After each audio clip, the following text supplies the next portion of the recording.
जय गुरुदेव,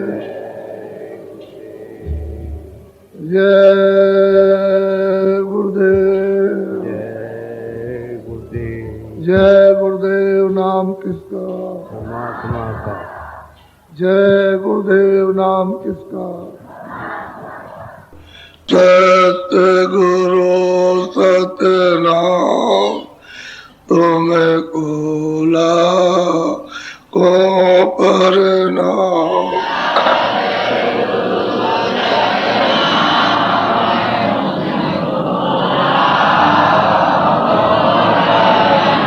सतगुरु सतनाम तुम्हें कोला को परनाम।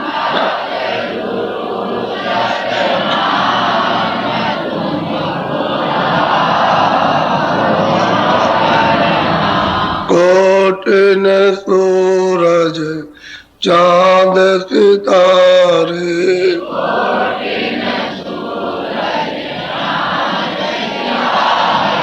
रोम रोम में करे उजारे,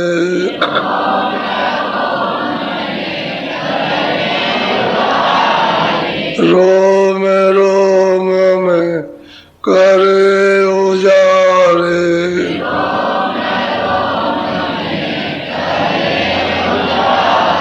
सत्य पुरुष करतार तुम्हें कोला को परनाम।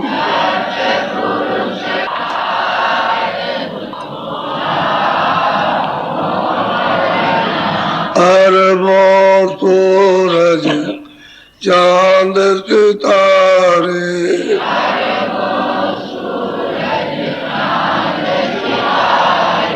अरबों सूरज चांद सितारे,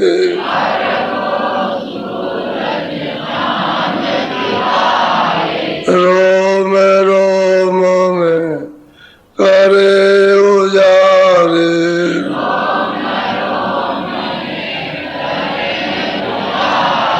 रोम रोम में करे उजारे।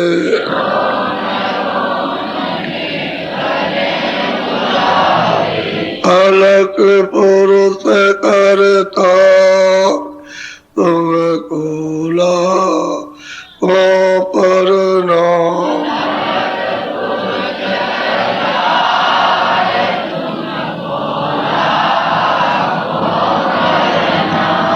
खरबों सूरज चांद सितारे,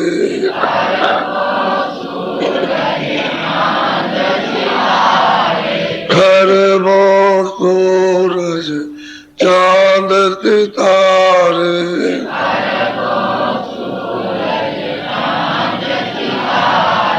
रोम रोम में करे उजारे,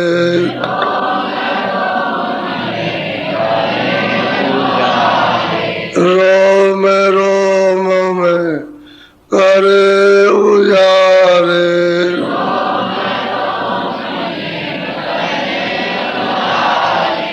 अगम पुरुष करतार तुम कोला को परनाम।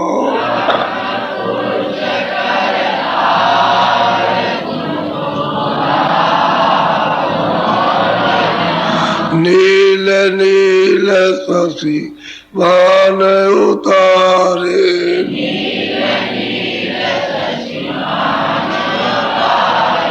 नील नील शशि भान उतारे,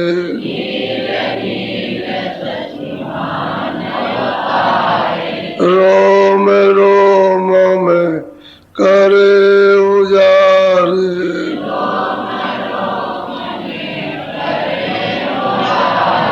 रोम रोम में करे उजारे।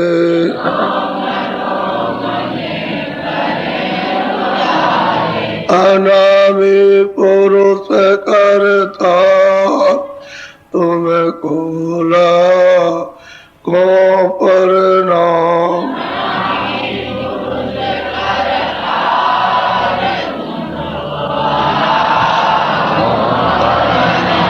अनामी पुरुष करतार तुम्हें खोला को प्रणाम।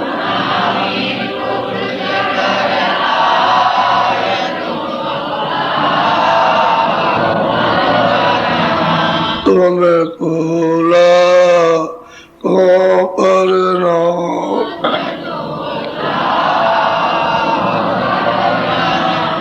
सत्य गुरु सतनाम तुम्हें खोला को प्रणाम।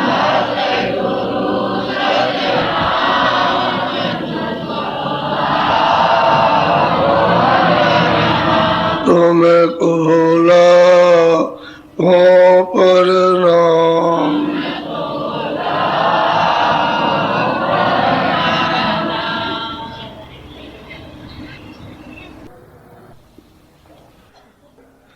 बच्चे और बच्चियों, तुमने पति पत्नी को नहीं देखा या पति को नहीं देखा तो एक दूसरे से प्रेम नहीं होता।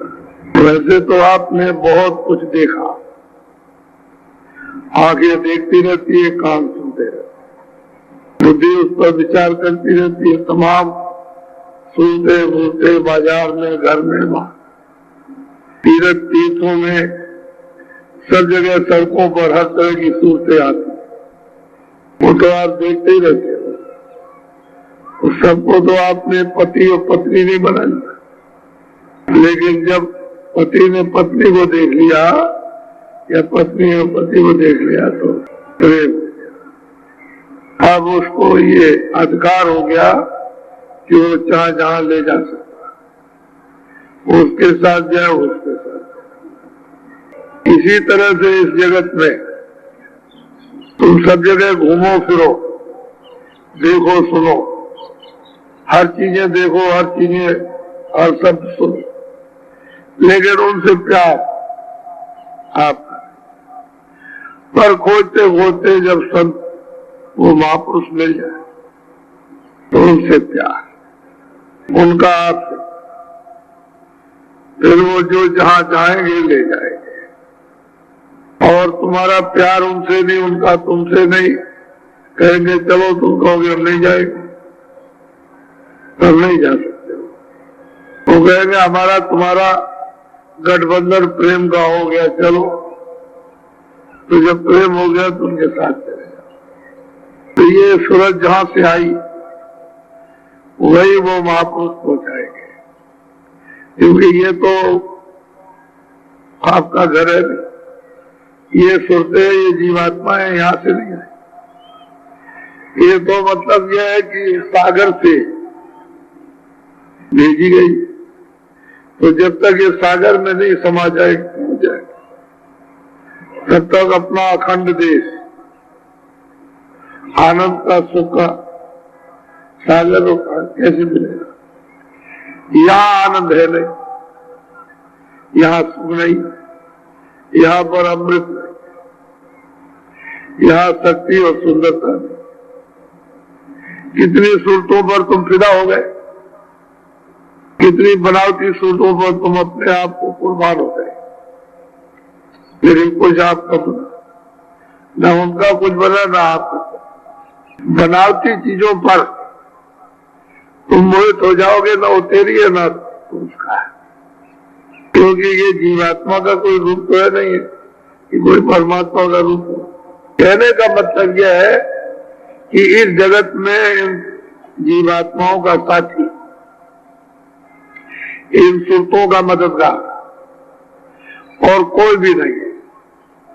जो शब्द जरूर घर से आते हैं वो अगर मिल जाए तो वो इसके साथी है, बाकी यहाँ कोई इसका मददगार तो हमदर्द है नहीं है, कोई साथी। सब अपने अपने स्वार्थ में और अपना अपना समय एक दूसरे का खो रहे, और कुछ नहीं, स्वार्थ निकला बस मामला खत्म। चाहे पत्नी हो, चाहे पति हो, चाहे पिता हो, चाहे पुत्र हो, स्वार्थ है तब तक लगे हुए।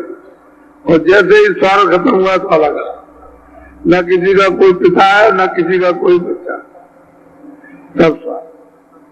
सब जितने भी संबंध बनावटी हुए हैं वो सब स्वार्थ। इसमें कोई संबंध अस्थायी नहीं, क्षण भंगुर। तो जगत की चीजें क्यों ये अस्थायी नहीं है, इसलिए छूट जाती है, परिवर्तन हो जाता है। तुम उनके लिए रोते रहते हो कि यही रहे यही रहे, ये कैसे रहे? ये देश तो अस्थायी है, ये तो मृत लोक है। जो चीजें बनाओगे तुम अपने हाथ से और अपनी बुद्धि से, उन सब का नाश होगा। तो बनाने वाले का नाश हो जाता है। अब ये क्या है? ये तो नाश होगा। किराए का मकान, तो जीवात्मा को इसमें बंद कर दिया और दोनों आंखों के पीछे बैठा दिया। अंदर में उसमें एक आंख है, एक कान, एक नाक। शरीर में 2 आंख है, 2 कान है, 2 नाक है। तुम्हारे ये बंद हो जाए बाहर के तो तुमको दिखाई सुनाई नहीं देगा। अंदर का तुमने कूड़ा कचरा डाल दिया तो तुम्हारी आंख और कान बंद हो गया, अंदर से दिखाई। बस अंतर इतना ही है। तभी तुम कहने लगते हो कि वो निराकार है। भगवान नहीं कभी निराकार होता, वो तो सदा साकार रहा, अभी है, पहले भी। अब तुम्हारी आंखें न देखे, जब बंद हो गई, फूट गई, अंधे बहरे हो गए हो, तो कैसे देख सकते? आंख खुल जाए, कान खुल जाए तो देखो भी और सुनो भी। तो वो तो दिखाई भी देता, सुनाई भी देता, उसकी आवाज भी सुनने को मिलती है, रूप देखने को मिलता है, जहां बैठा हुआ वो भी देखने को मिलता है। तो वो निराकार नहीं, वो साकार है, अंतर ज्ञान दृष्टि से साकार। वो जितने भी लोग हैं सब साकार, स्वर्ग भी साकार, वैकुंठ भी साकार, ब्रह्मांड भी साकार, सब साकार। लेकिन तुमने उनको निराकार कर दिया। इसका कोई आकार नहीं होगा तो इतनी बड़ी रचना क्या? अगर तुम्हारा आकार नहीं होगा तो मकान कैसे बनेगा? लेकिन अंधे से पूछा जाए तो कहेगा सब निराकार। तो यहाँ अंधा होने से तो यहाँ भी निराकार, और उधर तो निराकार हो ही गया। उधर की खुल जाए वो भी साकार, इधर की खुल जाए ये भी साकार। चीज सब तुम्हारे पास है, दरवाजा तुम्हारे पास है, सूरत तुम्हारे पास, आंख तुम्हारे पास, कान तुम्हारे पास है, बेदी चाहिए। उसी बेदी की किताबों में लिखा है कि खोज करो, ढूंढो, तलाश करो, कहीं न कहीं जरूर मिलेगी। जिन्होंने उस मालिक को प्राप्त किया, जो उसका भेद जानते हैं, जो उसके पास आते जाते हो, जरूर मिलेंगे। लेकिन तुमने कभी खोजा ही नहीं, विचार ही नहीं किए। तुम तीर्थों में गए, डुबकी मारी, भागे, बस उसी को समझ के भाई यही सर्वो सर्वा। अरे भाई स्नान तो कहीं भी कर सकते हो, घर में करो, कुएं में करो, तालाब में करो, नदी में करो। मान लो गंगा ना हो, कोई और नदी हो, भाई जल तो जली है, तो तुम तो भगे वहां। और जो किताबों में लिखा है, जो महात्मा महापुरुष की, ज्ञानी पुरुष की खोज करना तलाश, तो वो तो आपने कभी खोजा नहीं। और बताओ प्यार किससे होगा? क्योंकि जीवात्मा का भेद ही तो मिला नहीं। जो भी मिले सब स्वार्थ है। अब ये स्वार्थ तो मतलब ये है कि कोई अस्थायी तो है नहीं। अगर पूरा हुआ तुम्हारे साथ, न पूरा हुआ टूट गया, अलग हो गया, तो क्या बात? तो एक दूसरे का सब अपना अपना कर्म कर्जा ले रहे, तो इसी को देते रहो, रोते रहो, देते रहो, रोते रहो। और ये चुगने वाला नहीं है, फिर चढ़ गया, फिर ब्याज हो गया, फिर चढ़ गया, फिर ब्याज हो गया। तो ब्याज पे ब्याज, और चढ़ने पर चढ़ता जाता, ब्याज बनता जाता, चढ़ता जाता। ये कर्म कर्जा अथाह हो गया, इसका मारा पार नहीं। तो इसको कौन में देगा? और कर्म कर्जे का जलम मरमरा, कर्म कर्जे की 84 4 खाने और 84 लक्ष्योनिया, और कर्म कर्जे का ही नरक। इसको मैं देगा कौन कहते हो? महापुरुष विचार हैं। तब ये जीवात्मा की कर्म बेड़ी से इसको काट के छुड़ा ले।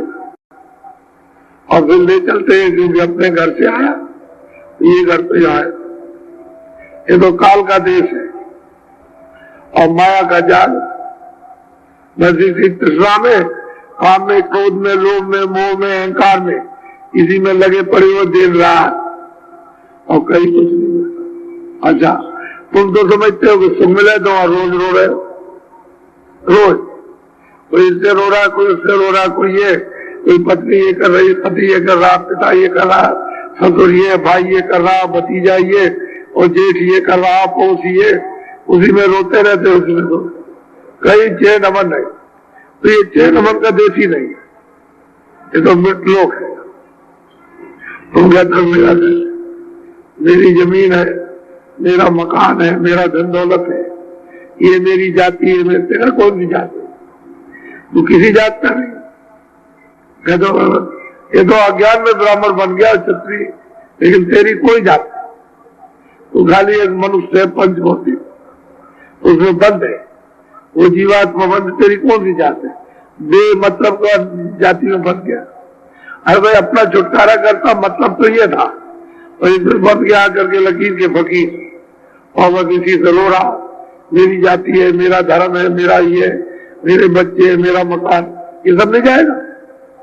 अभी मतलब समय पूरा हुआ पुख, ऐसे जैसे बुल्ला आगे पूछ लेता है, फट हो गया, समय पूरा हुआ, मकान मालिक तुरंत, तुम खा रहे हो, पी रहे हो, सो रहे हो, चल रहे हो, देख रहे हो, बोल रहे हो, कुछ नहीं, बस वही जैसे समय पूरा हुआ, आंख अंधी, कान बहरे, बुद्धि पागल, जवान बंद, और बस एकदम जमीन पर गिरा देगा और कहे चलो निकलो जल्दी, समय पूरा हो गया। निकाल बात कर देगा, तुम कहोगे हाथ फेल हो गया, श्वास की गति रुक गई, गति नहीं रुकती, उसका समय हो गया। अब उसके बाद पूंजी तो कुछ रही नहीं, और जल्दी से निकलो, जल्दी से निकाल दिया। तेरा क्या है? कुछ नहीं। तुम यहाँ फंसे पड़े हुए हो, जहां से आए वो तैयारी नहीं करते हो कि भाई यहाँ तो जन्म है, मरण है, जन्म है, मरण है, रोजो रोज चिल्लाओ, चीखो। और जन्मे की, मरने की जो दुखद, जो महात्माओं ने वर्णन किया, वो तो तुमने समझा नहीं कि जन्मे मरने की कितनी पीड़ा होती है। तो फिर यह है कि जो भोग योनि है, ये कर्म योनि है, वो भोग योनि। ये चार खानों की ये कर्म योनि नहीं है, भोग योनि है। मनुष्य शरीर कर्म योनि का, उनसे तो कोई कर्म नहीं करते, वो भोगते। तो जीवात्मा का छुटकारा कैसे होगा? वो तो दरवाजे में बैठी है, ऊपर से 24 घंटे आवाज आ रही है, वो बुला रहा कि देख मेरी आवाज को सुन ले। इसी को पकड़ के आया था, इसी को पकड़ के चले। अब आवाज छूट गई तो इसको पकड़ ले, और मेरे पास चला। सब कोई वेदी मिलेगा तब तो पकड़ाएगा। उसी को आवाज को दिलवाड़ी कहते हैं, आगा, और सब सुन सकते हैं। ये जितने बैठे हैं सब सुन सकते हैं, सबके अंदर हो रही, सबके अंदर हो रही है। लेकिन तुमने कभी कानों से, आंख से कभी काम लिया? वो सब खराब पड़े हुए, वो जंक लग गया, वही कर्मों का जंक लग गया, वही तुमने कूड़ा कचरा डाल दिया, जंक लग गया। तुमको होश ही नहीं है कि मैं अपनी आंख से कुछ देखने का काम करूं, सुनने का काम करूं। जब महात्मा मिलेंगे, कहेंगे देख तेरे अंदर आंख है, तू देख, आंख से देख, काम कर देखने का, तब वो कूड़ा कचरा तब हटेगा। कानों से सुनने का काम करोगे तब हटेगा कूड़ा कचरा। जब कूड़ा कचरा आ जाएगा तो फक, रोशनी, प्रकाश, उधर तो अंधेरा ही नहीं। तुम्हारी आंखों के ऊपर में अंधेरा ही नहीं है, वो तो यहाँ कूड़ा कचरा यहाँ पड़ा हुआ है, दिखिए अंधेरा बना। उधर तो प्रकाश ही प्रकाश रच रहे, दिव्य रहे, उधर तो आनंदित रहे, उधर तो अंधेरा कभी होता नहीं, सूरज न निकलता नहीं। लेकिन तुम मतलब ये है कि अपने आंखों को बंद कर चुके, कूड़ा कचरा डाल करके, और क्या किया? अब भेदी मिलेगा तभी काम बनेगा। तो बड़ी मोटी सीधी सादी बात, समय कम है, रास्ता चलना बहुत। अब कोई ऐसा रास्ता चला जाए कि जो साल भर का हो, 2 दिन में पहुंच जाए, जो कितने युगों का रास्ता हो इसी जिले में निकल आए, इसी जन्म में निकल जाए। ऐसे रास्ते की तलाश करनी चाहिए और वो महापुरुष मिल जाएगा, सहज हो जाएगा, सुलभ हो जाएगा, आसान हो जाएगा, ऊंचा से ऊंचा हो, सुलभ। उसमें स्त्रियां भी कर सकती है, पुरुष भी, और बच्चे भी कर सकते हैं। और रास्ता नहीं मिलेगा तो कोई कुछ नहीं, कठिन से कठिन, फिर कितने युग बीत जाएंगे, कभी नहीं मिलेगा। अपने घर में जा नहीं सकते, ये परदेश है। वैसे स्वर्ग वैकुंठ भी परदेश है, और जितना भी मतलब यह है कि ब्रह्मांड है वो भी परदेशी है। बस ये है कि यहाँ से कुछ कमा करके और थोड़ा सा वहां ले जाओ, जरा ज्यादा दिन तक बैठ के खा लेगा, तो वहां इतना है कि जन्म मरण नहीं होगा, आराम से सुख भोग लो, और जितना तुम्हारे पास है उतना भोग रहे राजा। तो फिर यहाँ जन्मों मरो, फिर कर्म करो आप, और फिर नीचे उतर जाओ। बस इतना है। लेकिन जब तक अपने घर में नहीं पहुंच जाओगे, जो अखंडित है, जब कभी खंडित नहीं होता और परिवर्तित नहीं होता, वहां पहुंच जाओगे तो फिर जीवात्माओं से कभी नहीं आ सकते, वो जन्म मरण से परे, वो इसके अंदर है। तो ये तुमको मालूम ही नहीं है कि ये रचना का ये विस्तार किस तरह से हुआ और कैसे कैसे हम लोग लाए गए, ये पता ही नहीं आपको। आप तो बस दिन रात इसी में फंसे पड़े। यही तो इसमें क्या मिल गया, तुम बुढ़े हो गए, पहले तुम कुछ नहीं थे, अब तुम जवान होकर के बुढ़े हो गए, अभी तक कुछ नहीं मिला, फिर भी इसी में लगे हुए कभी नहीं कुछ मिल जाएगा, अंतिम श्वास तक ढूंढ रहे हो, लेकिन इसमें कुछ मिलेगा नहीं। जब है ही नहीं कुछ, क्या मिलेगा। अब इसमें जो कुछ भी है खटाई है, तो मीठा तो मिलेगा नहीं, वो खट्टा ही मिलेगा। तो ये असल में चीज ये है कि जब रस हो तब तो मिठास मिले, रस है ही नहीं।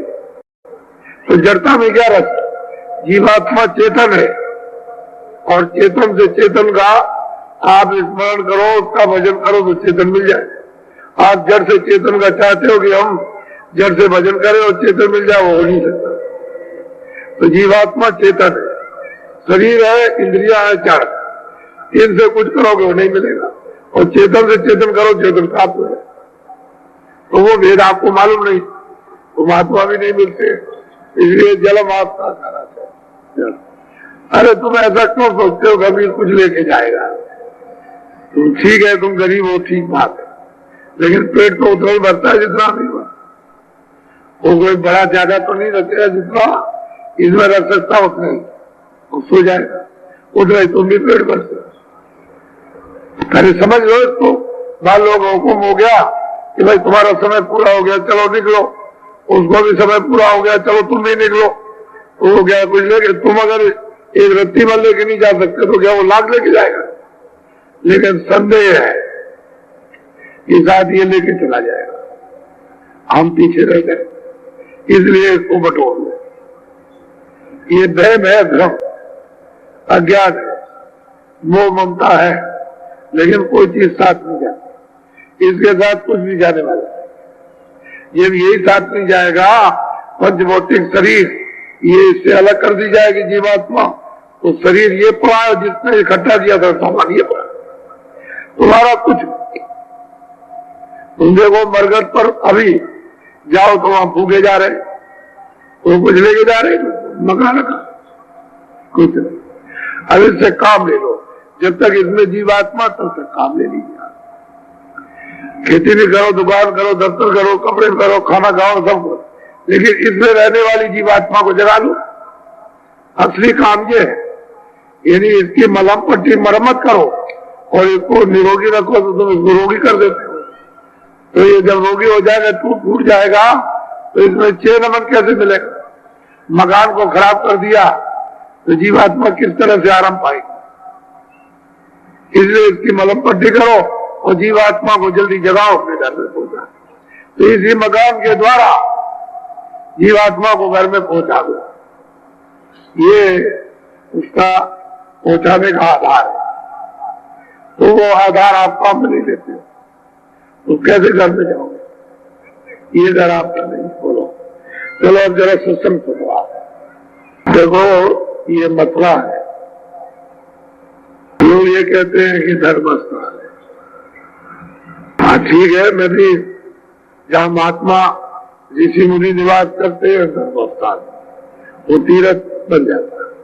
लेकिन तीर्थों की महिमा और उसका अस्तित्व और अपना कर्म शुद्ध पवित्र रहना चाहिए। जो मनुष्य रहते हैं वो शुद्ध पवित्र रहे। जो तीर्थों का उद्देश्य है उसका पालन करें। और जो तीर्थों में जिनके द्वारा तीर्थ ये निर्मित हुए, उन्होंने क्या चीज प्राप्त की थी? योग किया था और उन्होंने ईश्वर को प्राप्त किया, इसलिए तीर्थ निर्मित हुए, इनकी स्थापना हुई। यह स्थान पवित्र है, तो अभी आप भी पवित्र हो, स्थान भी पवित्र है। अब आप गंदे हो गए तो स्थान की क्या महिमा होगी? तो स्थान में क्या रह जाएगा? कोई भी तीर्थ हो, कहीं भी महात्मा निवास कर जाए, जंगल हो, नदी हो, नाला हो, कुआं हो, तालाब हो, कहीं भी हो, जिस जगह पर रह जाते और आत्म शक्ति को जगाते हैं और वो ईश्वर तत्व और ईश्वर को प्राप्त करते हैं, वो स्थान तीर्थ बन जाता है। तो इसलिए पूछ लिए होता है कि भूमि पवित्र हो गई। सही बात है कि भूमि पवित्र हो जाती है, इसमें कोई संदेह नहीं है। लेकिन तुम उस पर रहो, अगर उसको पवित्र कर दो तो कुछ ही कर तो अपवित्र होंगे, बाकी तो नीचे की भूमि तो पवित्र ही रहेगी। तो उसको पवित्र ही रहना चाहिए, रहने दीजिए उसको, गंदा मत। क्योंकि तुम पाप करोगे, बुरे कर्म करोगे, तो जहां आप जमीन पर पग रखोगे वो गंदी हो जाएगी। मिट्टी गंदी होगी तो लोगों को लाभ नहीं होगा, इसलिए उसको वैसे ही रहने दो। तो तीर्थों की महिमा इस प्रकार से बरकरार रख सकते हो। और अगर आपने गंदा कर दिया तो बेकार हो, भावना ही तो उड़ जाती है। श्रद्धा ही तो सब कुछ है, श्रद्धा नहीं है तो अब तीर्थों की श्रद्धा ही आप में नहीं है, तो तीर्थों का अस्तित्व आप में क्या रहेगा? तो जो चीज जाओ उसको पड़ी रहने दीजिए, फिर आप उसकी खोज करो। ऐसा क्यों समझते हो? महात्मा तो कहीं भी मिल सकते हैं, कहीं भी मिल जाए, तीर्थ के या जंगल में, पेड़ के नीचे मिले, नदी नाले के नीचे, तो कहीं भी मिल जाए, उनके लिए तो कोई बात नहीं। बात तो आपके लिए है, उनके लिए तुम खोज करो, कहीं ना कहीं मिलेगी। इसलिए अनेक प्राचीन स्थान है। मान लो जैसे कृष्ण भगवान जब नहीं आए तो तभी तो मथुरा थी, ऐसा तो नहीं कि मथुरा नहीं थी। अब प्रयागराज पहले भी तो था, अब भी है और आगे भी रहेगा, उसका नाम तो रहेगा ही। और जब मतलब यह है कि समय पूरा हो जाएगा तो यहाँ कुछ नहीं रहेगा, न मथुरा रहेगी, न प्रयाग रहेगा, न पूर्व न पश्चिम, न ये सूरज रहेगा, न ये जमीन रहेगी, न आसमान रहेगा, क्योंकि महाप्रलय में सब खत्म। जब महाप्रलय होती तो यहाँ कुछ नहीं रहता, कोई नदी, कोई नाला, कोई समुद्र, कोई चीज यहाँ नहीं रहती है, कोई जानवर, पशु और पंछी, पेड़ पालो, एक भी चीज कोई भी सब खत्म हो जाता है। महाप्रलय तो ऐसी चीज है। तो इससे ये पता चलता है कि सबकी अवध है, आपकी भी अवध है, और ये पूर्व पश्चिम उत्तर दक्षिण, और ये सूरज, आसमान और जल, पृथ्वी, वायु, आकाश, इसकी सबकी अवध है। यदि पूरा समय हो जाएगा इन सब खत्म, यहाँ कुछ नहीं। जब कुछ नहीं रहेगा, जब पृथ्वी नहीं रहेगी तो कोई शास्त्र नहीं रहेगा, कोई वेद, कोई कुरान, कोई पुरानी रहे, कुछ नहीं रहेगा। इसलिए महाप्रलय का तो आपने कभी सुना ही समझा नहीं कि महाप्रलय होती क्या चीज है। वैसे किताबों में महात्माओं ने लिख दिया तो वो आप समझ नहीं सकते। जब तक महात्मा नहीं मिलेंगे तब तक उसमें कुछ भी समझ नहीं आएगा। वो देखते हैं, तुम सुनते हो, तुम कागजों को, अक्षरों को पढ़ते हो और वो देख करके बताते हो। प्रलय ये होती है, प्रलय में कोई चीज बचने वाली नहीं, न ब्रह्मा बचेंगे, न विष्णु बचेंगे, न शिव, न स्वर्ग बचेगा, न वैकुंठ बचेगा, न माया बचेगी, न ईश्वर बचेगा, न ब्रह्म, कोई बचने वाला नहीं है। वहां पर सब छुपाया होगा। कोई और कौन शक्ति है वो सब पर अपना हाथ पथ रखती है और सबका वो नियंत्रण कंट्रोल करती है सबको, और जब उसका समय पूरा होता तो सबको साफ होगा। तो ये बिना महापुरुषों के कोई इसको जानता नहीं थे।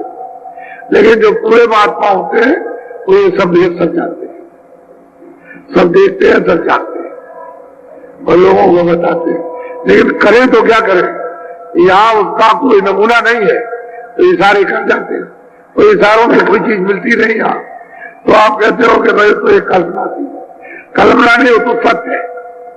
जो सत्य है उसमें क्या करना, और वो चीज यहाँ नहीं है। उसका खारिज मसाला है जो वहां से निकाल दिया गया, बाहर कर दिया, वो मसाला है। असली तो वहां रह गया, मसाला यहाँ गया। तो ये मिट्टी है, आप इस वेद को जानते रहिए। तो सत्संग सुनो। ये यहाँ पर 15 दिसंबर से 21 दिसंबर तक साथ है। ये गुरु महाराज उनका ये चिन्ह है, जिन्होंने वो अमूलक अपनी दया कृपा की थी और अमूलक वस्तु दी थी। तो ये उनका एक चिन्ह है।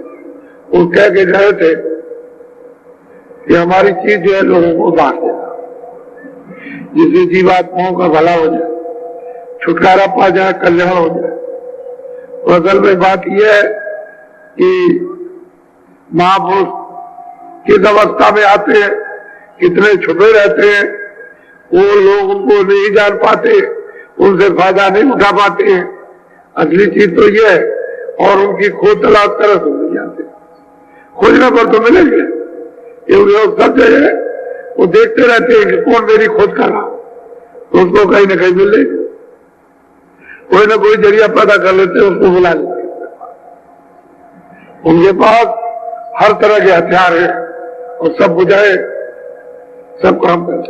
लेकिन आप उनकी खोज और तलाश करो, कोई उस गुरु को प्राप्त करने वाला मिल जाए। और इसी मनुष्य शरीर में हमेशा रहते हैं, इसी में जिसमें आप बैठे हुए। लेकिन आप उनको पहचान नहीं सकते हो, क्यों? कि जैसा आपका शरीर ऐसा होगा, वो जगे हुए है, तुम सोए हुए। वो शुद्ध पवित्र निर्मल है, तुम गंदे हो। वो मालिक के पास आते जाते हैं, तुम नीचे 84 नरकों का काम कर रहे हो जाने का। तो बड़ा अंतर है, ये तो जमीन आसमान का फर्क है। तो इसलिए यहाँ तुम्हारा कुछ है, वैसे पेट भर तो भरना भी चाहिए। कर्म करने के लिए नहीं मिली तो इसकी सुरक्षा भी करो। तो इसमें जो जीवात्मा बैठी है उसको जगा करो। तो यही आपका असली काम है, बाकी सब नहीं, बाकी सब धोखा हो जाएगा, कुछ आपके काम नहीं आएगा। ये सब ग्रहों का काम है, तो धीरे धीरे सावधानी से भी काम कर लो। और मतलब बच्चे हैं, उनकी सेवा अपनी आए गए संस्कार। और जीवात्मा को सुबह शाम यानी समय बचाकर, जैसे 23 घंटे तो शरीर के लिए और 1 घंटा जीवात्मा के लिए, तो 1 घंटे बचा करके 10 मिनट 15 मिनट आधा घंटा कभी सुबह कभी शाम को देकर वो जीवात्मा को जगा कर निकाले। और 23 घंटे शरीर से निकल। खेती है, दुकान है, दफ्तर का काम हो, तो किसी को साधु बनाते हैं। हमने तो कोई नहीं कह सकता कि आपने किसी को साधु बना दिया, गली में रह करके साधु बन जाओ। क्या जरूरत है बाहर जाने की? क्यों दूसरों का बोझा ला दोगे? अपना कर्म करो, किसी का बोझा मत ला दो। कर्म करके शरीर की रक्षा करो, और जो वजन करोगे आपका सुरक्षित रहेगा। और तुम अगर नहीं कर्म करोगे, दूसरे का बोझा ला दोगे, और कोई वजन तो आप कुछ करते नहीं। मान लो अगर कभी किया तो उसको दे दिया, तो आपके पास क्या रहे? इसलिए घर गृहस्थी में रहकर मेहनत करो, शरीर का पालन पोषण करो, और जीवात्मा को जगा के जल्दी से निकाल लेना। अब महात्मा की तो जरूरत है, क्योंकि बगैर उसकी कृपा नहीं मिलेगी, रिश्ता नहीं मिलेगा, दया नहीं होगी, सहारा नहीं होगा, साथ नहीं होगा, मदद नहीं। कौन करेगा मदद? क्योंकि उधर जाने के लिए कोई जानता हो वही तो बताएगा। जब उधर जानता ही नहीं आना जाना, तो क्या बताएगा? इसलिए महात्मा की तो जरूरत है। बोलो। डोले से सूरते भाई न्यारी रे, मन से बाधी करे यारी रे। ये सतलोक से आई है, कितने ब्रह्मांडों को पार करते हुए खरबों योजनों को पार करते हुए उतारी गई। एक योजन का 4 कोस होता है, खरबों खरबों योजन यानी एक एक ब्रह्मांड में पार करते हुए लाई गई। तो कितनी दूर से आई है।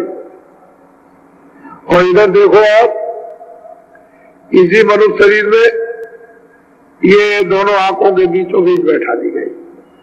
या जब कोई पाप पुण्य नहीं था और जीवात्मा को यहां बैठाया, कब बैठाया था? ये परमात्मा ने मसाला मिलाकर मां के पेट में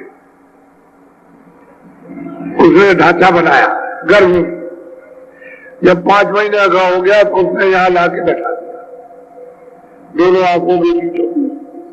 और गर्भ में ही आंख खुली थी, गर्भ में कान खुले थे। तो कहते वो देववाणी, आकाशवाणी, ब्रह्मवाणी, नाम और शब्द और धुन बाजे, ये सब यहां बैठ करके गर्भ में सुनती थी, आंख खुली थी, देखती थी। आकाशवाणी, ब्रह्मवाणी, नाम और शब्द और धुन बाजे, ये सब यहां बैठ करके गर्भ में सुनती थी, आंख खुली थी, देखती थी। जब बच्चा 9 महीने का बाहर आया तो सतयुग जोगी सब बेचा, जितने भी नर नारी बच्चे बच्चियां सब बेचा। उनका घट खुला हुआ, आंख खुली थी, कान खुले थे, तो ये धुन को पकड़ के चढ़ जाती थी और पकड़ के उतर जाती थी। अपने घर में चली गई, वापस आ गई, घर में गई, वापस आई। कोई चौकी पहरा बंधन, कोई रोक टोक नहीं थी, कोई पुलिस फाटा था नहीं, पाप और पुण्य के कोई कर्म थे नहीं जो उसको रोक सकते थे। तो इस तरह से कहते हैं जीवा। अब ये जब यहां बैठी है तो धुन तो यहां आ रही है बराबर, लेकिन बीच में आपने जो कूड़ा कचरा, जो पाप और पुण्य का यहां जमा कर रखा है इस जगह, तो ये इतना तो नहीं है, ये इसका ये हृदय है। ये इधर देखो, ये डंडा पूरा खींच दिया जाए तो ये डंडा इसके मृत्यु का डंडा है सीधा। इसके नीचे 2 आंखें, 2 कान, 2 नाक, और ये जीवात्मा बैठी है तो इस डंडे के ऊपर बैठी है, यानी मृत्यु से ऊपर बैठी है। उसमें 1 आंख है, 1 कान है, और उसका हृदय जितना ये सारे संसार का आकाश है उससे लाखों हिस्सा बड़ा ये सूरत का आकाश है। उसी को कहते हैं जीवात्मा का हृदय, अंतःकरण। उसी आकाश को अंतःकरण कहते हैं, हृदय कहते हैं। ये हृदय इधर नहीं है, ये न नाभि है, न ये है, न कंठ है, न ये मुंह है, न नाक है, न ये कान है, न ये आंख है। ये हृदय नहीं है, ये हृदय जीवात्मा का इसके ऊपर है। उसमें आपने पूरा कचरा जमा कर दिया तो जीवात्मा की आंख और कान बंद हो गई। अब वो धुन तो आ रही है आपको लेने के लिए, वो तो बंद नहीं है, तो कानों तक हो रही, लेकिन कान बंद हो गए, आंख बंद हो गई। अब वो सुन नहीं सकते, न देख सकते। तो वापस कहते हैं, अरे तू धुन से क्यों अलग हो गई? और तेरी दोस्ती पहले तो धुन के साथ थी, तो धुन का रूप थी, शब्द का रूप थी, आवाज का रूप थी, और उससे जब अलग हो गई तो तेरी दोस्ती, तेरी यारी किसके साथ हुई? मनोइंद्रियों के साथ तेरी दोस्ती हो गई। जब दोस्ती हो गई तो मन की दोस्ती इंद्रियों के साथ, और जीवात्मा की दोस्ती मन के साथ, और इंद्रियों की दोस्ती भोगों के साथ। अब वो एक दूसरे के साथ। अब इंद्रिया भोग नहीं छोड़ती, न देखना सुने, न खाना सुने छोड़े, न जिद्दा का स्वाद, न कान का सुना, न ये न वो, ये कुछ नहीं। और मन उस दरवाजे बैठ के रख लेता, और जीवात्मा मन के हवाले हो गई। अब तेरी दोस्ती तो इनके साथ हो गई।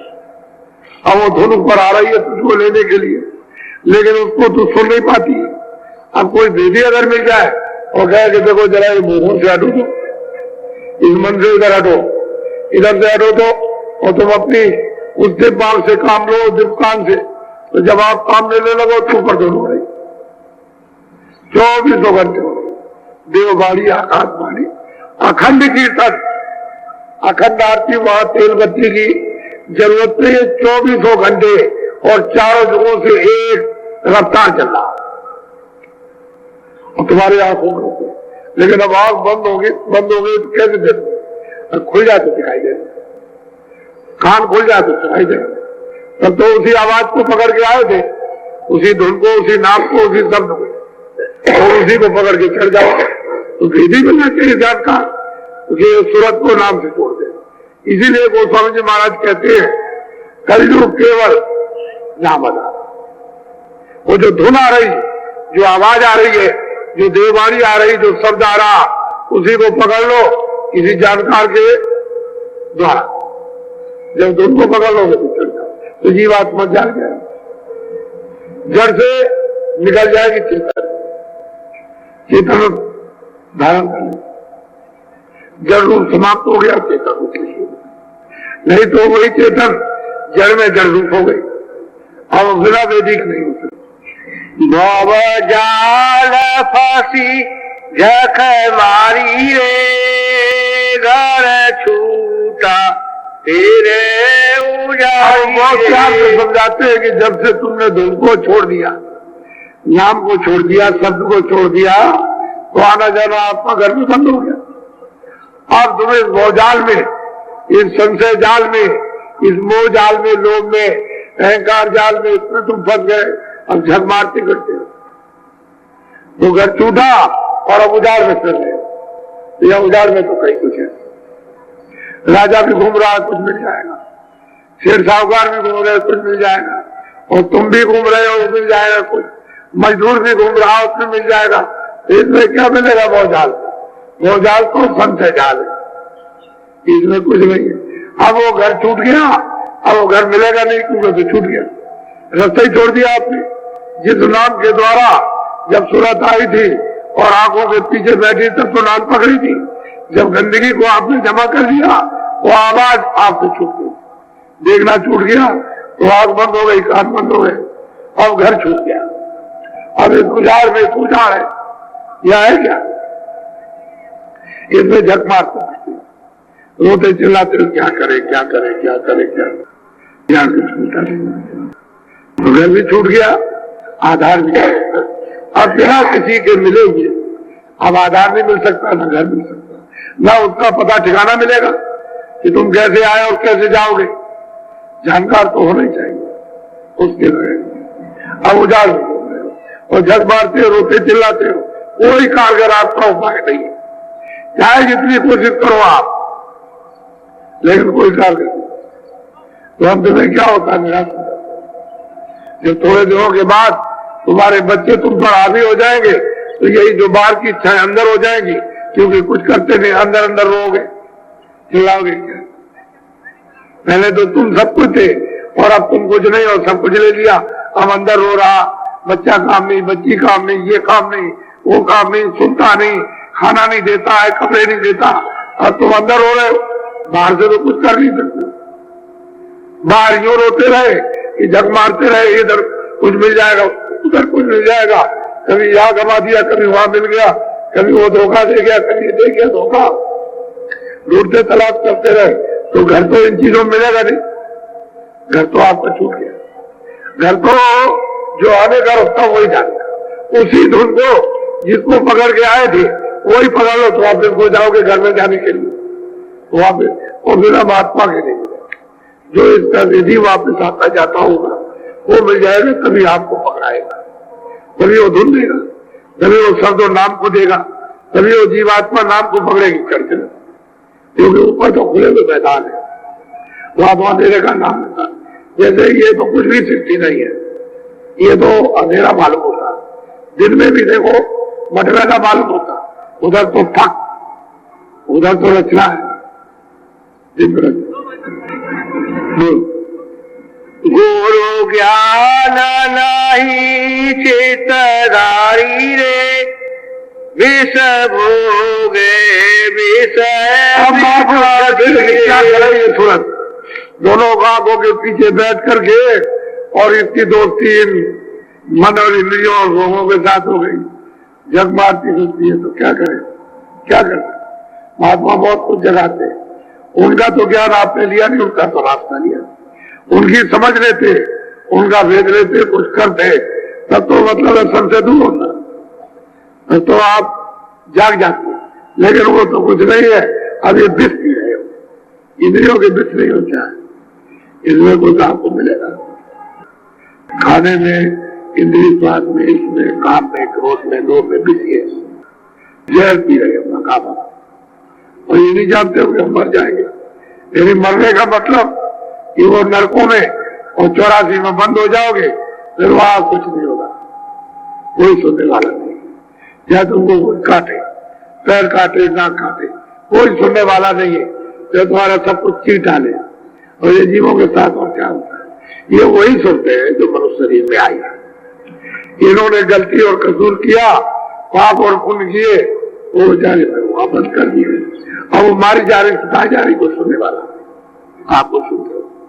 कितने आदमी करते हैं, कितने बच्चे करते हैं, कितने बच्चे गिराए जाते हैं, कितने जानवर मारे जाते हैं, कितने पक्षी मारे जाते हैं। ये वही जीवात्मा है जो पहले मनुष्य शरीर में आई थी। इनको अधिकार दिया था अच्छे बुरे कर्म करने का कि तुम अच्छा भी कर सकते हो, बुरा भी, हमारी तरफ से कोई रोक टोक नहीं है, और जो भी तुम करोगे अच्छा बुरा कर्म अपना अपना भोगना, मैं तो उसी कर्म का फैसला करूंगा, अधिकार को पूरा देता हूँ। तो मृत्यु में पाप पुण्य का अधिकार को आपको दे दिया, और ये कहा कि हिसाब लिखता रहूंगा, जब अंतिम समय होगा तो फिर मतलब है वहां बुला करके हिसाब करूंगा। फिर तुम बुरा काम मत करना, अच्छा काम करना। अगर बुरा करोगे तो मैं कारागार में बंद करूंगा, 4 खानों में, 84 नचियोनियों में, और डर को डाल करके तो सजा तुमको भोगना होगा, दंड दूंगा। तो लोग चिल्लाओगे सब बुरा काम मत करना, अधिकार तुमको देता हूँ। ये भी अधिकार दिया अच्छे बुरे काम करने का, दूसरा अधिकार उसने दे दिया कि तुम लोगों को प्राप्त कर सकते हो, हमारी तरफ से रोक टोक नहीं। मनुष्यों की मंदिर में अपनी जीवात्मा को जगाओ और पहुंचा दो, उसके लिए हमारी तरफ से कोई बंधन नहीं। लेकिन कर्म जो भी अच्छे बुरे करोगे वो उसका भी अधिकार तुमको देता हूँ, और दोनों का आपको मुजरा करना, अच्छे का भी और बुरे का भी, दोनों का आपको कर्मों का फल देना, वो आपको मिलेगा। उसको मैं हिसाब करूँ, उसने आपको पूरा अधिकार दे दिया। मृत्यलोक में जितना अधिकार ईश्वर को नहीं है उतना आपको, उससे ज्यादा आपको ईश्वर नहीं जा सकता और मालिक के देश में, और आप जा सकते। इतना अधिकार आपको दिया हुआ है और आप उसको समझते नहीं। कहते कोई महात्मा, उसका ज्ञान तो मिला नहीं, विज्ञान का मतलब रास्ता तो मिला नहीं, कोई आपको मतलब ये उसका भेद मिल जाता, और आप मनुष्य मंदिर में बैठ करके कमाई करते तो जीवात्मा जाग मिल जाती, तो देवनेत्र ज्ञान चर्चा खुल जाता, और यही से तुम चल देते। तो तुलसीदास जी कोई सतयुग में थोड़ी आए थे कि वो त्रेता और द्वापर में आए, अभी कलयुग में हुए थे। अभी 1589 में तो उन्होंने जन्म ही नहीं आते। तुमने कभी उनकी रामायण को सुना है? कुछ नहीं, पढ़ लेते हो, जानते कुछ नहीं। वो कहते हैं भाई किसी महापुरुष से मिलना, अंधा गुरु वो बहरा चेला हो, इधर के मैं ठेलम ठेला। जब यही तुम्हारे यहाँ लिखा हुआ है तो फिर तुम इसको क्यों नहीं समझते हो? तो कोई जानकार हो, देखने वाला हो, वो मिलना चाहिए। असली बात यह है कि महापुरुषों को तो आप करते नहीं, जानते ही नहीं कि महापुरुष कहते किसको। पुरानी किताबें पिछली, उनको आज ढूंढते तलाश है, उसमें तो कुछ लिखा नहीं। महापुरुषों का आना तो कलयुग में हुआ, पहले तो महापुरुष नहीं आए। ये कलयुगी में भेद मिला है, ये जीवों का वापस जाने का घर में, पहले तो बंद ही था, तो बंद कर रखा था। अधिकार तो अब आपको दिया गया भजन करने का, पहले अधिकार आपको वापस जाने का नहीं था। और महापुरुषों ने इतनी दया और कृपा कर दी है कि आपको अधिकार दिला दिया, स्त्रियां भी कर सकते, पुरुष भी कर सकते हैं, और सब जा सकते। तो कहते हैं कि भाई वार्ता संस्कार क्या करें, कोई महात्मा का ज्ञान तो मिला नहीं, कोई रास्ता मिला नहीं, वहां कभी आप कोई गए नहीं, चलो 2 बातें सुने चल के, वो तो हम चारों तरफ से घेरदार करके आपको ले आए। तो देना ही चाहिए, तुम्हारा कोई मुझसे नुकसान होने वाला नहीं है, ये बात निश्चित है। तुम्हारा सब तरह से फायदा ही होगा, लोग का भी फायदा होगा, लोग का भी फायदा। हम तो ये चाहते हैं कि जितनी जल्दी आप परलोक का रास्ता तय कर ले उतना अच्छा। अबे जीवात्मा को पार करना है भवसागर नदी से, तो उसका सीधा रास्ता है, सरल है, आसान, कोई मुश्किल वाली बात नहीं है। तो जो सोचते हो कोई बड़ा मुश्किल होगा, मुश्किल कुछ नहीं, सहज आसान, लेट के करो, बैठ के करो, सुबह करो, 2 मिनट करो, 4 मिनट करो, 10 मिनट करो, 15 मिनट करो, कोई समय का बंधन नहीं, नंगे होके करो, कपड़े पहन के करो, उसके लिए कोई बंधन नहीं। इसी तरह लेकिन करो तो कम से कम मनुष्य रूपी मंदिर पर, यानी जो घाट है उस पर तो बैठ जाओ कम से कम, वहां तो उसकी थोड़ी सफाई तो हो जाने दो। यदि तुम नहीं कर सकते हो लेकिन दूसरे को तो साफ कर लेने दो। जो करना चाहता है कि जो तुम्हारी सफाई में कर दो, तो तुम्हारी आंख खुल जाएगी, कान खुल जाएंगे और तुम नाम को पकड़ लोगे, आंख खुल जाएगी, देखने लगोगे, तो उसको सफाई तो कर लेने दीजिए। तो कहते कि नहीं हम तो ऐसे ही रहेंगे। तो क्या आपने ज्ञान धारण किया, क्या रास्ता लिया?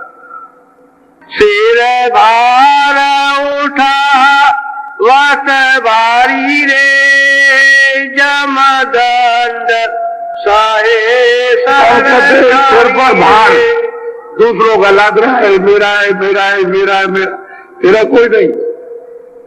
तो ये समझ कि जो बाल बच्चे जो हमारे पास आए हुए हैं, मैं उनकी सेवा कर रहा हूँ, उन्होंने भेजा, तो सेवा को हमारी कर दे, हम उनकी कर दे। अभी छोटे उनकी सेवा किए देता हूँ, जब वो बड़े हो जाएंगे मैं उसी योग नहीं रहूंगा तो मेरी सेवा करो। तो सेवा करो, सेवक बनो। बाकी समय जिसका होगा वो बाप के सामने लड़का चला जाता, लड़के सामने बाप चला जाता। कोई कहता है कि भाई लड़का मतलब ये है कि लड़का मेरे सामने चला गया, मैं उसके सामने चला जाता है, वो कुछ नहीं, जिसका समय पूरा हो जाए चलो। तो कहते हैं कि ये बाहर सहता करता है कि मेरा है मेरा मेरा, और बस, और जम के दंड यानी सजाए भोगता रहता, रोता चिल्लाता रहता है, छुटकारा रहता। एक दफे मनुष्य शरीर मिल गया, कितने संयुग त्रेता द्वापर कलयुग बीत जाएंगे, मनुष्य नहीं मिलता। आपकी बार आपको दे दिया, इसी भजन के लिए दिया गया था कि आपकी बार तुम मनुष्य शरीर पा करके भजन करो। इसी धुन को, आवाज को पकड़ लो मनुष्य मंदिर में, पकड़ के और चढ़ चलो। असली भजन करने का मतलब भगो, यानी नाम को पकड़ो, चढ़ो, चलो अपने घर की तरफ। अंदर तो खुला रास्ता है, वो तो तुम्हारे दरवाजे पर अंधकार है। जैसे ही दरवाजा खुला आपके बस अंधकार दूर हुआ, अंदर अंधकार नहीं है, रास्ता दिखाई देता, लाखों लाखों मील का बैठ करके वहीं से दिखाई देगा ही। अरे भाई दिव्य दृष्टि ज्ञान चक्षु जब खुलता है तो तुम्हारी किताबों में लिखा हुआ लाखों करोड़ों मील का दिखाई देता, यहीं से बैठ करके। तुम ऐसा क्यों नहीं समझते हो? भाई महात्माओं ने ये बात हमको बताई थी, लेकिन अब तुम अभी आए हो, तुमको तो कोई किसी महात्मा का ज्ञान मिला नहीं, रास्ता मिला नहीं, तो तुमको क्या पता चलेगा? तुमने तो कुछ किया नहीं। अब कुछ करोगे, कुछ देखोगे, कुछ सुनोगे, तभी तो समझोगे। तो जैसे जैसे पास में पहुंचोगे उतनी सुलभ हो जाएगा, जैसे जैसे सत्संग सुनोगे उतनी साधन यानी भजन सहज हो जाएगा, उतनी ही जल्दी तुमको प्राप्त होने लगेगा। दूर रहोगे कुछ नहीं मिलेगा, निकट आ जाओगे जल्दी होगा काम। ये भी तो विद्या ही है, ये आत्मा की ईश्वरी विद्या है। मनुष्य मंदिर में जीवात्मा चेतन है, उसी का तो अंश है, वो है इसमें सो रही है। अगर वो जाग गई तो मतलब ये चेतन चेतन को प्राप्त कर सकता है। ये जड़ जो है, जड़ चीजें चेतन को नहीं प्राप्त करती। बोलो, दुख बेपता बहुत सहारी रे। अब महापुरुष कहते हैं कि भाई ये दूसरों का भार लाद करके अपने सिर के ऊपर में, अब तमाम तरह की तकलीफ, कोई रोगी है, कोई कोड़ी है, कोई गरीब है, कोई ये है, कोई मारा जा रहा, कोई सिखाया जा रहा, कोई गाली दे रहा, कुछ है, अब चिल्ला रहा, अब क्या करे, अब क्या करे, सब घर में यही तूफान मचा हुआ, आफत मची हुई है। उधर में वो कानून कहता है कि तुम ये करोगे, स्त्री को करोगे, पुरुष को करोगे, ऐसे करोगे, वैसे तुमको ये किया जाएगा, वो किया जाएगा। आप बड़ी मुसीबत, झूठा मूठा बोझा ला सकता, सीधा साधा रास्ते से चलता तो जगह पे फंसता, आप उन भोगों में लिप्त हो गए, फंस गया, क्या करेगा? अब उसके बस की तो कोई बात नहीं।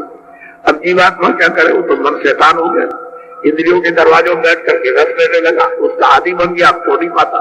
अब जब तक महात्मा न मिले तब तक कैसे छूटेगा? ये बेकार कैसे छूटेंगे?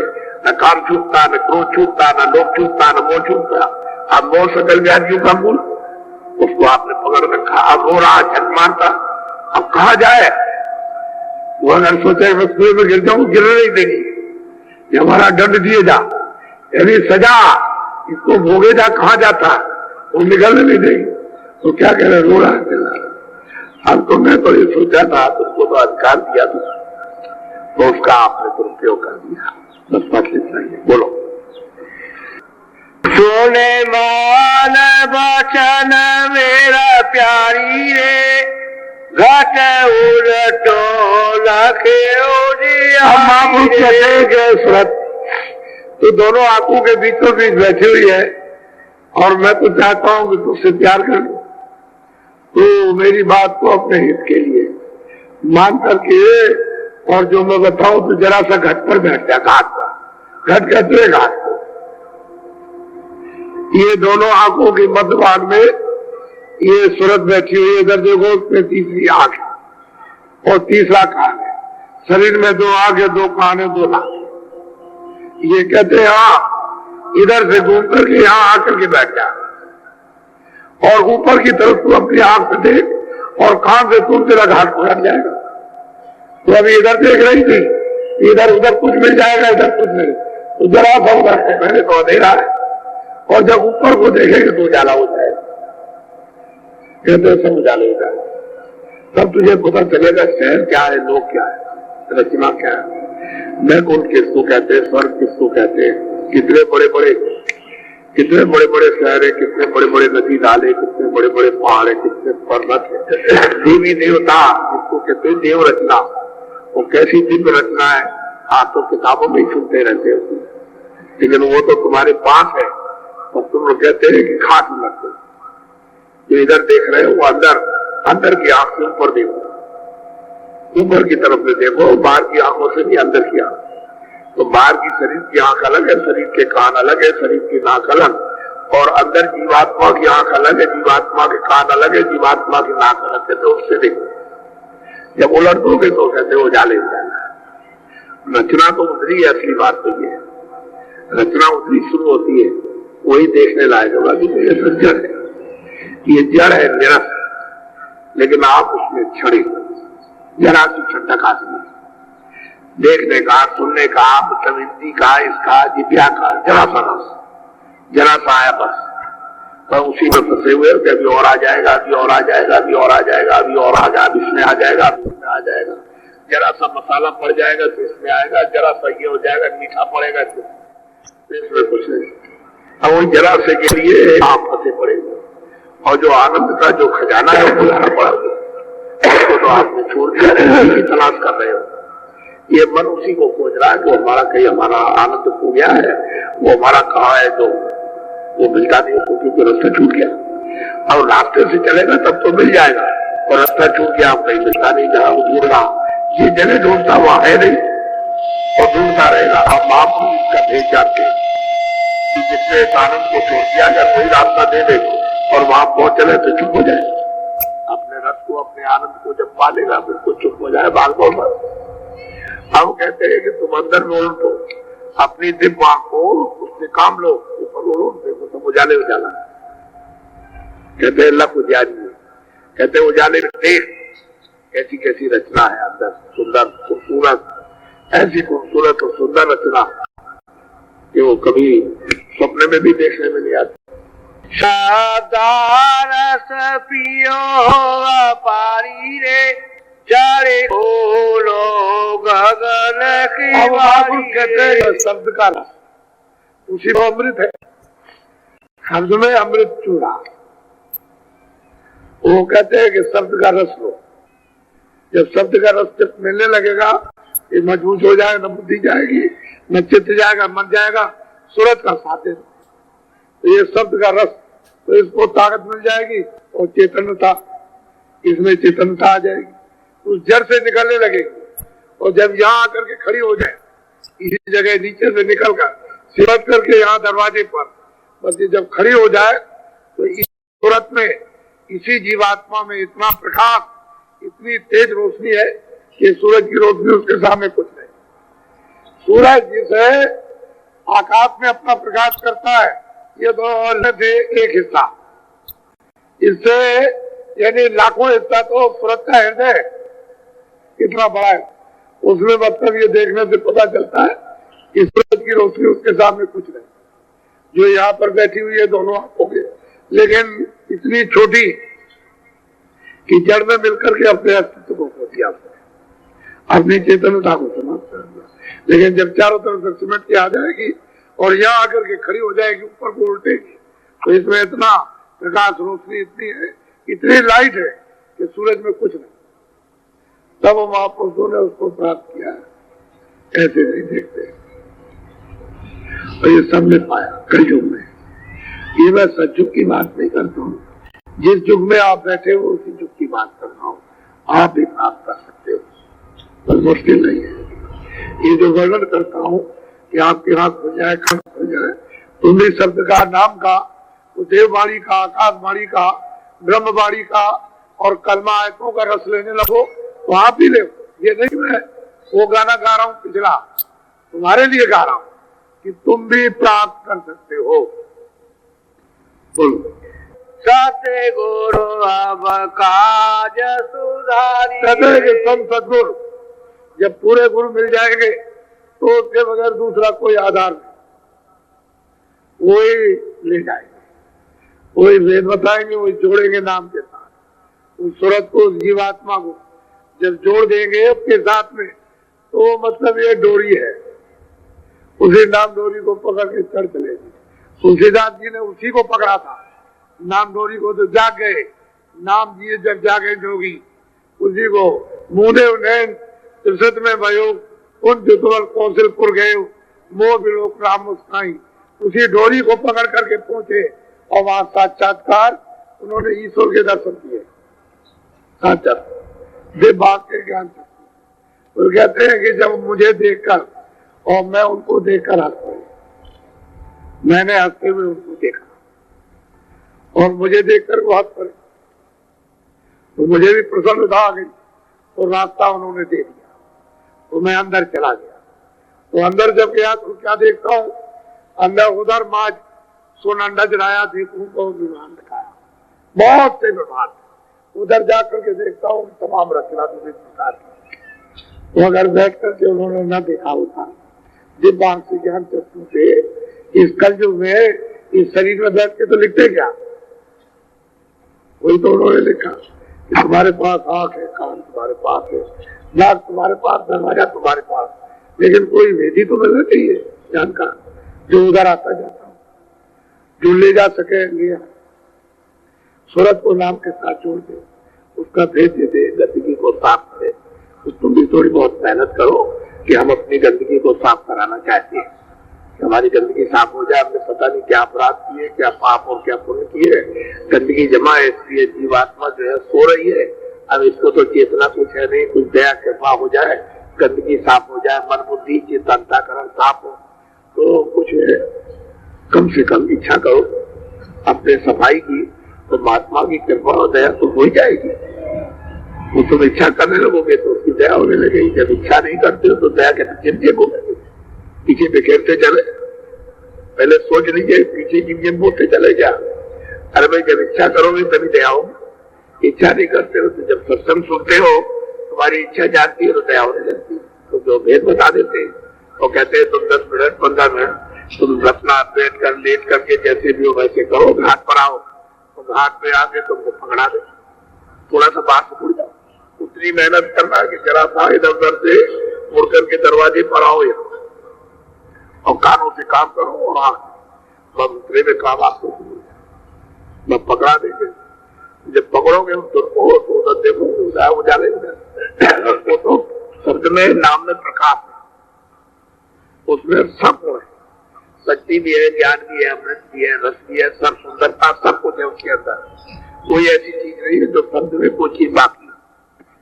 उसी से सूरत, उसी का एक कतरा है, एक जर्रा है, एक कणा उसी शब्द का, और उसी में मिलना चाहती है। तो जब उसको शब्द मिल जाएगा, नाम मिलेगा, आवाज मिलेगी, तो दौड़ेगी उस तरफ। जब तक आवाज नहीं मिलती तब तक निराधार है, और जब निराधार है तो रास्ता जाने आने का नहीं मिलता। हम इसका भेद जानते हैं बाहर। सूरते तू कौन कहाँ से आई, सूरते तू कौन कहाँ से समझाते हैं यार भाई सूरत, तूने कभी ये नहीं सोचा कि मैं कौन और कहा। अगर यही कम से कम तो पता तो लग जाता कि मैं कौन हूँ। अभी तो तू यही नहीं जानती मैं कौन हूँ, हाड़ हूँ, मास हूँ, क्या हूँ, सोना हूँ, चांदी हूँ, जमीन हूँ, आसमान हूँ, आकाश हूँ, तुझे तो कुछ पता ही नहीं तू है कौन।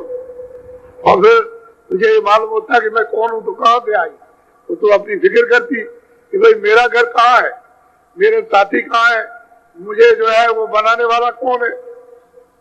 तब तो जो कुछ होता था कहते तुम मालिक, तो बहुत प्यार से समझा रहे। बोलो।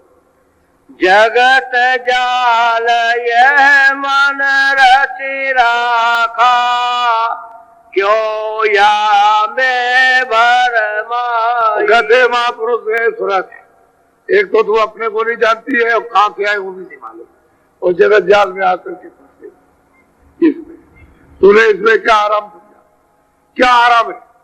वो बेचारा कोई प्रधानमंत्री बनता, कोई मुख्यमंत्री बनता, कोई मंत्री बन जाता, कोई शेर साहूकार बन जाता, कोई कामकार बन जाता, कोई आचार्य बनता जा, कोई प्रिंसिपल बनता है, कोई पढ़ा लिखा बनता है, कोई साहबकार, कोई मजदूर बनता है, कोई मेट।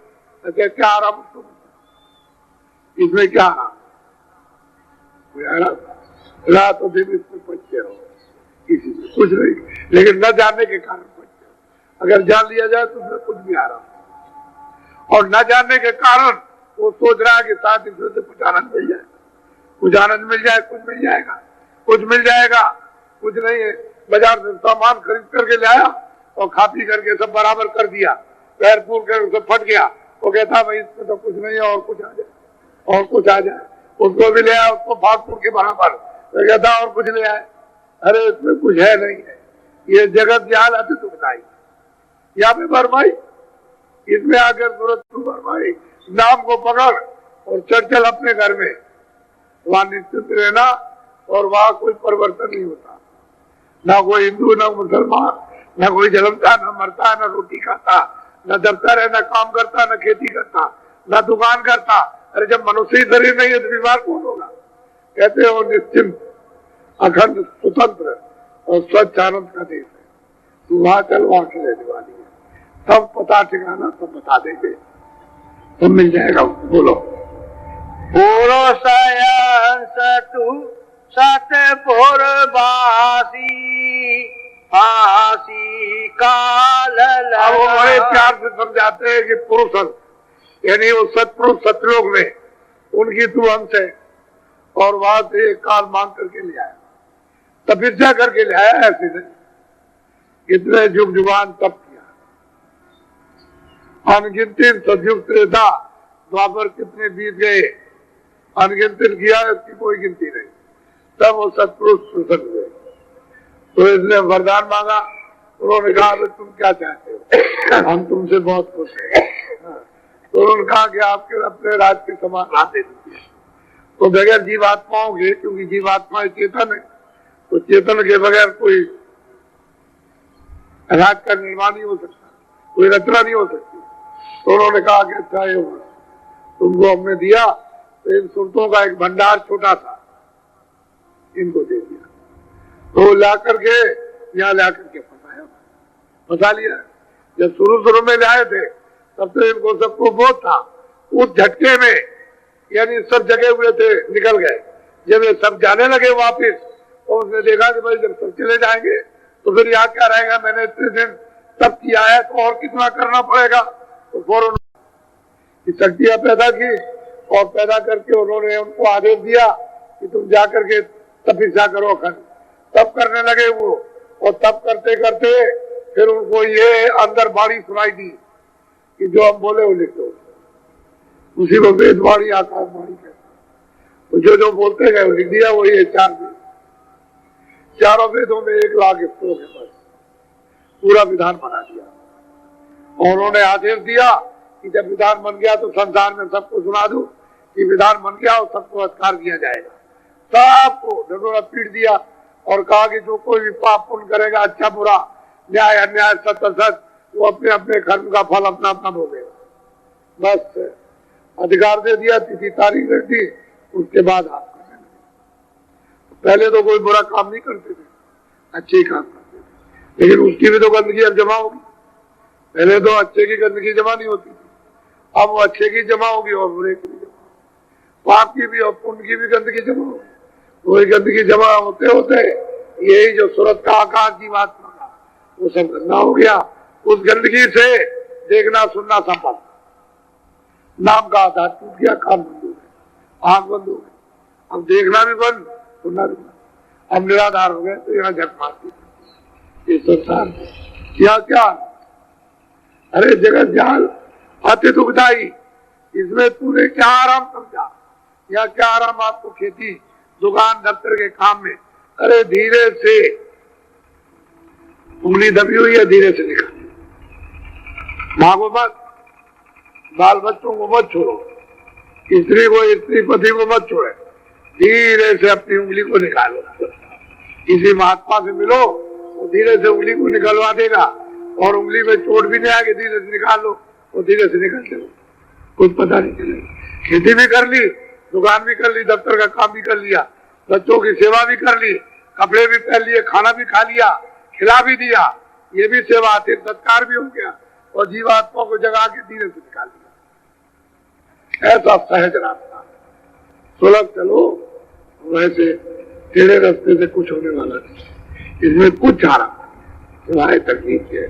बोलो सत्य गुरु दया साध की संगत, उलटे चलो घर पाए। कहते गए सूरत, तो मनुष्य रूपी मंदिर में दोनों आंखों के बीचों बीच बैठी है, वो सतगुरु की दया ले ले, और जो है अच्छे साध का संग जिसको साधना, जिसने उच्च कोट की वो उसका साथ रख, ताकि सोबत का असर तेरे ऊपर वो आध्यात्मिक हो, भौतिक असर ना अपने पाए, बुराई का असर ना है।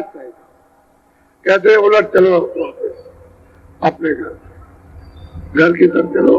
अभी तो ऊपर से नीचे, सुरतों की जमीन, जीवात्माओं की जमीन तो ऊपर है, ऊपर वो तो चेतन जमीन है, वहां तो जड़ नहीं है, चेतन ही चेतन है,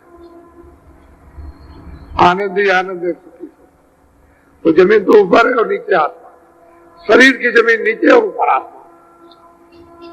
ये जमीन है तो आत्मा कोई लंबा थोड़ी है, तो यहाँ तक है आत्मा, ये है बस, इसके आगे कुछ नहीं। ये तो आंख जो खोलते हो तब आपको मालूम होता है कि सामने ऊपर आकाश, ऊपर आकाश नहीं है, ये जीवात्मा यहाँ ऊपर बैठी है, इस आकाश के ऊपर, ये आकाश है, ये दो आंखों का, दो कान का, दो नाक का, ये जीवात्मा ये बैठी हुई ऊपर, ये तीसरी आंख है, तीसरा कान है और तीसरी नाक है, इधर इस आकाश के ऊपर उसका हृदय। तो कहते हैं उलट चलो अपने घर की तरफ उलट, ऊपर में घर है, तेरा जमीन वहां है, रहने का देश वहां पर है, वो मालिक वहां की कभी आता नहीं, वही रहते हैं। वो तो महापुरुष आते हैं जीवों को ले जाने के लिए और फिर वापस हो जाते, जितने जा सके उनको ले गए और वापस में चले गए, फिर दूसरा आएगा, वो जितनों को ले जा सकते ले जाएंगे, फिर वो चले जाए, फिर तीसरा आ जाए, ऐसे बराबर निरंतर उनका आना जाना लगा रहता है, और तुम उनको समझ नहीं पाते, क्योंकि तुम भी तो बाद में आओगे, तो जब जितने मिल जाएंगे अपने सामने पार करेंगे, फिर दूसरे आएंगे, वो आएंगे, उनको मिलेंगे, उनको पार करेंगे, इस तरह से कार्यक्रम चलता रहता है। अब तुम उनको नहीं मिलोगे तो कैसे उलट करके घर में जाओगे?